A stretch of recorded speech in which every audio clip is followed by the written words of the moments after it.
Canada میں ہمارے ایک دوست کی کال آئی، کہنے لگے یہاں میرے جو والدین ہیں نا، میں ان کو علاج کے لیے کینیڈا لے کر آ رہا ہوں کیونکہ یہاں علاج بہت اچھا ہے، بوڑھوں کی بڑی کیئرنگ ہوتی ہے۔ بات سمجھ میں آ رہی ہے؟ بھائی گھڑی رکھو سامنے یار۔ بوڑھوں کی کیا ہوتی ہے؟ بڑا اچھا سلوک کیا جاتا ہے بوڑھوں کے ساتھ۔ پاکستان میں بوڑھوں کے ساتھ اچھا سلوک 10 منٹ رہ گئے، اذان میں 10 منٹ۔ پاکستان میں بوڑھوں کے ساتھ اچھا سلوک بولو بھائی نہیں ہوتا۔ میں نے کہا مجھے ایک بات بتاؤ کہ آپ پاکستانی ہو، اتنے پیسہ خرچ کر کے اپنے بوڑھے باپ کو علاج کے لیے کینیڈا بلا رہے ہو، کیا کسی کینیڈین میں دم ہے؟ تمہاری بات کیسے سمجھائیں کیسے سمجھائیں؟ تو امریکہ کی پولیس والے کو آیا ہوا تو وہ بھی چلا گیا یار۔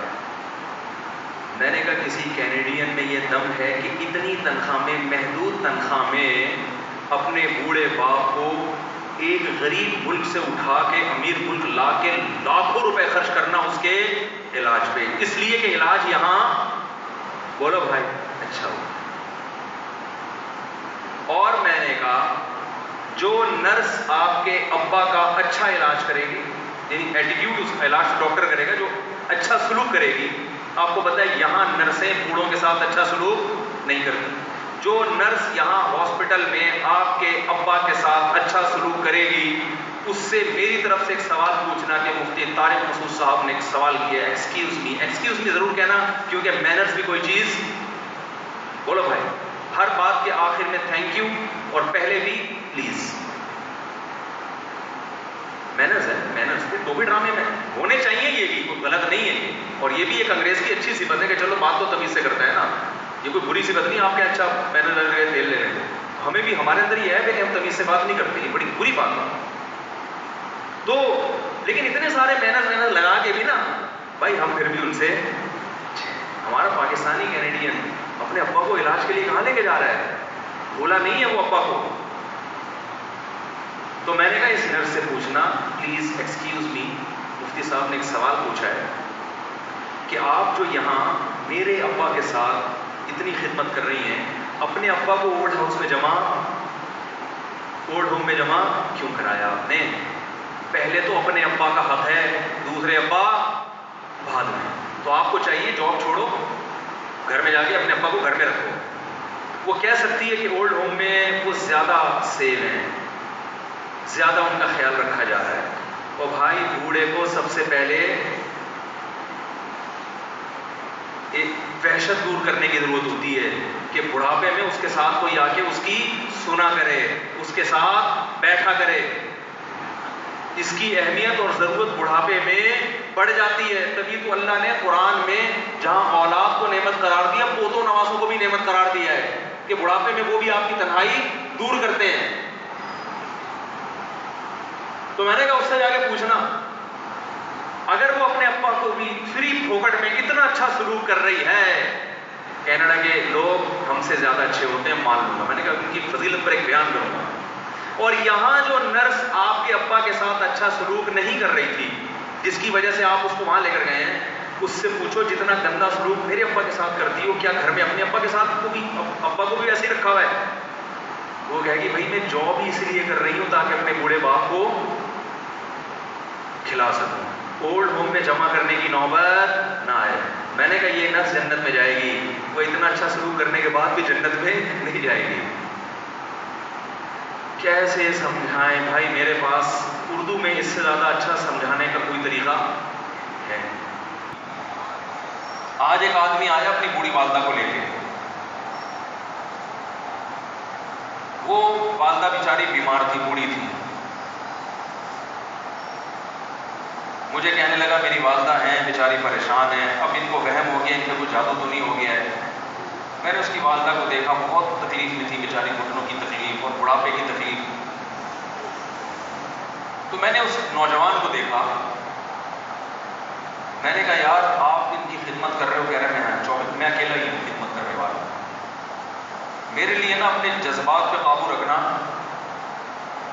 مشکل ہو۔ تو میں نے اس کے کندھے پہ ہاتھ رکھا. ظاہر انسان تنگ آ جاتا ہے نا. ایک بوڑھی ماں کی 24 گھنٹے کی, میری اس کی ماں کی حالت کو دیکھ کے مجھے اندازہ ہو گیا کہ اس کی خدمت آسان نہیں, اس کی سننا بڑی مشکل ہے. ارے بوڑھا ہے بیچارہ, بوڑھا تو بولتا رہے گا, اس کو چاہیے کوئی سنے. اتنا دیر سننا, پھر اس کو برداشت کرنا. تو میں نے اس کے کندھے پہ ہاتھ رکھا. میں نے کہا میرے بھائی, ایک سیکنڈ جو آپ برداشت کر رہے ہو نا, ایک سیکنڈ خدا کی قسم حج اور عمرے سے بہتر ہے. اس کو ہلکا نہ سمجھنا, اس کو بوجھ نہ سمجھنا. اللہ بہت نوازے گا تمہیں اس خدمت پہ. دنیا میں کچھ ہو سکتا ہے بزنس کا لاس ہو جائے, جو ٹائم دکان پہ بیٹھنے کا تھا وہ بھی کس کو دے رہا ہے. میں نے کہا اللہ کی نظر میں یہ خدمت ہلکی, دنیا میں اس پہ کخ بھی نہیں ملے گا. تبھی انگریز اس سے پہلے ہی ووٹ ہمیں جمع کرا دیتا ہے, کیونکہ ماں نے جو قربانی دی ہے نا تمہارے لیے, وہ اس سے بڑھ کر ہے. وہ بھول جاتا ہے انسان, اور اس پہ کوئی موٹیویٹ کرنے کے لیے تیار نہیں ہے. وہ فادر ڈے اور مدر ڈے مناتے ہیں بس سال میں ایک دفعہ. قرآن کو پتہ ہے کہ انسان اپنے محسنین کو سب سے پہلے بھولے گا, کیونکہ ان سے جتنا فائدہ اٹھانا تھا اٹھا لیا. اب اس سے نہ کوئی فیکٹری چلے گی, نہ معیشت مضبوط ہوگی. گورا سارا فوکس کس کو کر رہا ہے, کنٹری مضبوط ہو جائے, ہے بھائی, بزنس اچھا ہو جائے. اللہ کو پتہ ہے ان لوگوں نے تمہیں جنا ہے. ماں نے, قرآن کیا کہہ رہے ہیں, حملته امه کرہن ووضعته کرہا. اس ماں نے تمہیں تکلیف سے پیٹ میں اٹھایا اور تکلیف سے تمہیں جنا ہے. وحمله وفصاله 30 شہرا. اور جب دودھ پیتے بچے تھے نا, 2.5 سال اپنی گود سے چپکا کے رکھا ہے اس نے. 2.5 سال, ایک سیکنڈ کے لیے الگ نہیں ہوتی تھی. اس وقت تمہاری معاشرے کو کوئی ضرورت نہیں تھی. بچے کا کوئی کردار ہوتا ہے, کسی کام کا نہیں ہے. پھینک کے چلی جاتی, کوئی پوچھنے والا نہیں تھا. عیدی سینٹر میں جمع کرا دیتی. کیسے پالتی ہے, کیسے سینے سے لگا کے رکھتی ہے. اور کتنا بڑا رشتہ ہے ماں کا بھائی. دنیا میں اس سے بہترین رشتہ اللہ نے کسی کا خدا کی قسم بنایا نہیں ہے. اس سے بہتر محبت کی اور خدمت کی مثال ملتی نہیں ہے دنیا میں, جتنی ماں اپنے بچے کے لیے کرتی ہے.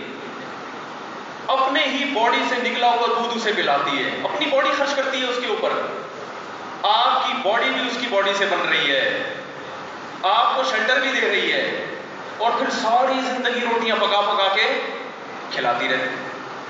کوئی ملازم رکھ کے دیکھ لو, 1 دن پکائے گا, 2 دن پکائے گا, تنخواہ مانگنے آئے گا. پھر اس سے غرض نہیں ہوتی کہ آپ کھا بھی رہے ہیں کہ نہیں کھا رہے. نہیں کھاؤ گے تو تکلیف ہوتی ہے اس کو. بھائی انتہا ہوتی ہے خدمت کی. 10 سال 20 سال جب تک شادی نہیں ہو جاتی نا, کون کھلاتا ہے؟ ہر وقت فکر, ناشتہ کیا نہیں کیا, کھانا کھایا نہیں کھایا, یہ کھا لے وہ کھا لے, یہ نہیں اچھا لگتا وہ پکا دیتی ہوں. او بھائی کسی کو کرائے پر لے کر آؤ, کسی کو تنخواہ پہ رکھو, خدا کی قسم عذاب میں آ جائے گا, تنگ آ جائے گا تھوڑے دنوں میں وہ.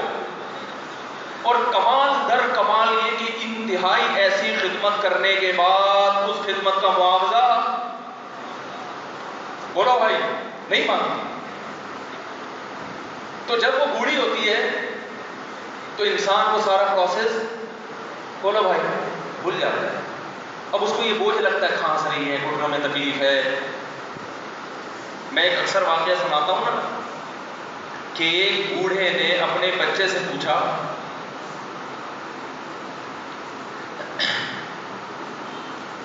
ایک بوڑھے باپ نے اپنے بچے سے پوچھا کہ بیٹا یہ دیوار پہ کیا بیٹھا ہوا ہے؟ تو بیٹے نے کہا کوا. کیا کہا؟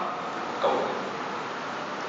بوڑھے نے پھر پوچھا, آج کی جو ینگ جنریشن ہے نا, وہ اپنے باپ کے زیادہ سوالات برداشت,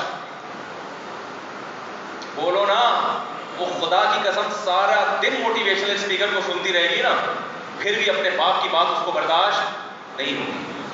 دم ہی نہیں ہے اس میں, معاشرے کی اصلاح ہے ہی نہیں. تو اس بوڑھے نے کہا کہ بیٹا یہ کیا ہے, یہ کیا ہے؟ تو بیٹے نے کیا جواب دیا؟ کوا. دوبارہ اس نے پوچھا بیٹا یہ کیا ہے؟ بیٹے نے کیا کہا؟ تیسری دفعہ پوچھا تو کوئی بہت ہی شریف خاندان کا بیٹا تھا، تو تیسری دفعہ میں سوال برداشت کر گیا. ورنہ آج نوجوان کے پاس بوڑھے باپ اور بوڑھی ماں کو برداشت کرنے کا حوصلہ نہیں. 2-3 سوالات پر ہی آگ بگولا ہو جاتے ہیں. وہ مجھ سے کہتے ہیں میرے ابا ایسے، میرے ابا ویسے. وہ بھائی اگر تیرے ابا اچھے ہوتے تو اچھا تو دوست بھی ہو تو اس کے ساتھ اچھا سلوک کرنا چاہیے نا. ابا اماں تو خراب ہو، پھر اچھا سلوک کرنے کا حکم، اس لیے کہ ان کے احسانات ان کی برائیوں سے بولو زیادہ ہیں. جو احسان انہوں نے کر دیا وہ ایسا آپ پر احسان کر دیا ہے کہ اب اس کا بدلہ قیامت تک آپ نہیں چکا سکتے.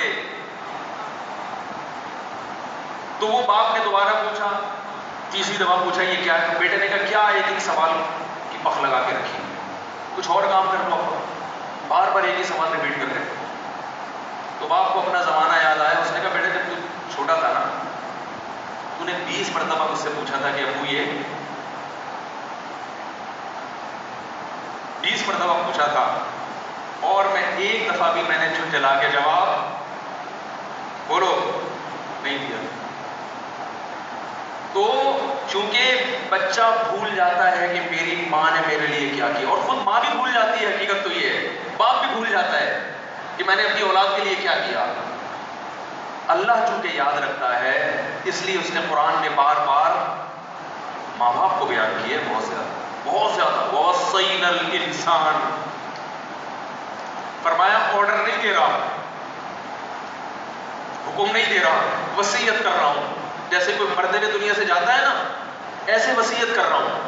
حکم نہیں، وصیت حکم سے بڑھ کر چیز ہے کہ ان کو نہیں بھولنا ہے، تم نے ان کو نہیں بھولنا ہے.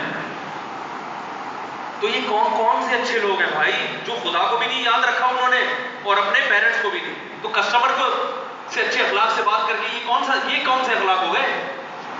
تو میرے ویسے جذبات میں نا اس کی ماں کو دیکھ کے اس جوان آدمی کے میں نے کندھے پہ ہاتھ رکھا، لیکن چونکہ اس سے بولا ہی نہیں گیا، ٹھیک ہے نا، مجھ سے تو کیفیت ایسی ہو گئی کہ بس ایک دو باتیں میں نے اس سے کی. میں نے کہا بھائی اس خدمت کو ہلکا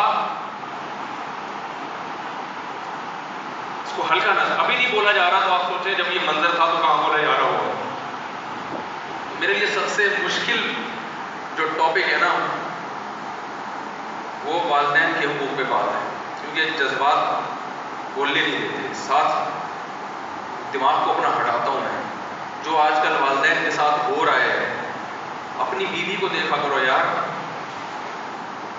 کیسے پالتی ہے، کیسے پالتی ہے بچوں کو. آپ کے دیکھا کرو کیسے صبح صبح ان کے کپڑے استری کر رہی ہوگی، کیسے محبت سے ناشتہ بنا رہی ہوگی، کیسے محبت سے وین پہ بٹھا رہی ہوگی. اور کسی کے لیے بھی منافقت رکھ سکتی ہے، کسی سے بھی دشمنی رکھ سکتی ہے. اولاد کے لیے ماں سے بڑا تحفہ بولو. اولاد کے ساتھ کبھی بھی برا نہیں سوچتی ہو. ایسا اللہ نے اس پر احسان کیا، آج وہ برداشت نہیں ہو رہی.